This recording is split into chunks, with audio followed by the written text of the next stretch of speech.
Hey gang, Joyce Welsh with Skipping Calves Farms. It looks like I have the mowing crew contained again. Lord willing and the creeks don't rise. They'll be happy in there for the next few minutes while I try to get the sheepfold moved. What I did, and I'm going to pan around here, I took that 3-in-1 reel. It's got one of those hot cold hooks on the end of it. So I walked over and hooked on the hot fence over between the tree and the fire burn location where the mowing crew had had absconded to. I had already put up extended the reel down here to try and keep the mowing crew from going back down into this dark green stuff. So I'm sorry, let me slow down. So I was hooked there, and the two ewes were mowing down here, or were grazing down here near these sour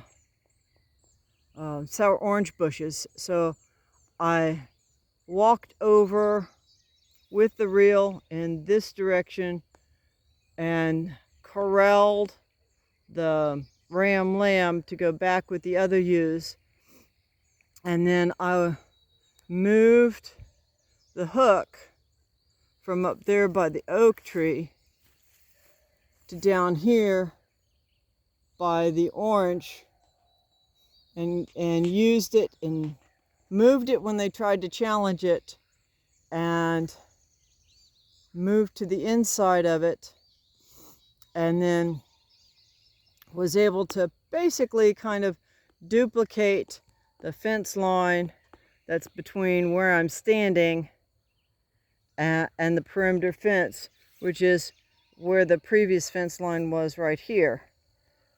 So now they didn't have any really good forage as good as what they were just on. So I got them to get in front of me. And then, as you can see, I kind of tied off from the gate side. I was working from the gate side. I had tied off the reel and worked behind the gang. So the mowing crew were in front of me, and I had the rope between me and them. It was not hot, but they didn't know it. And every time they kind of looked back and go, "Gosh, that was good grazing, Mom," I'd kind of wiggle it and move it. And so in that way, I was able to get them into this area, which is really close to the fold. And they had come out of the opening where I had showed you earlier on the previous video. You can go back and look where the gate had been open, and the fence that you see going across the back now didn't go all the way across, and that's how they snuck out. So I do have them now back and grazing.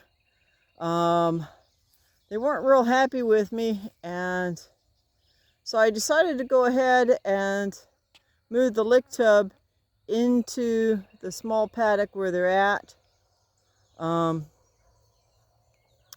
And if you'll notice, Big Mama just bumped her head on that wire, and that wire is hot. So hopefully I'll be able to get them to stay in this little paddock while I move the sheepfold. But well, it got warm around here pretty early, pretty quick, gang. But Lord willing, the creeks don't rise. They'll not challenge it going forward, and we'll be able to go ahead and get done what we've got planned. If not, well, guess what? We'll just change our plans. One of the nice things about the fold that I have is any one of the 4 sides can be considered a half a gate.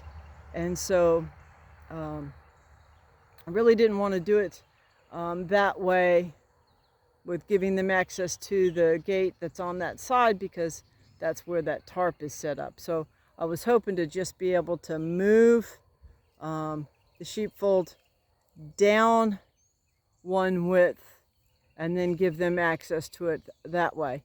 If they're going to behave, that's the way I'll do it. If they're going to act like teenagers, well then guess what? I'm going to take away the driving privileges. So wish me luck, gang.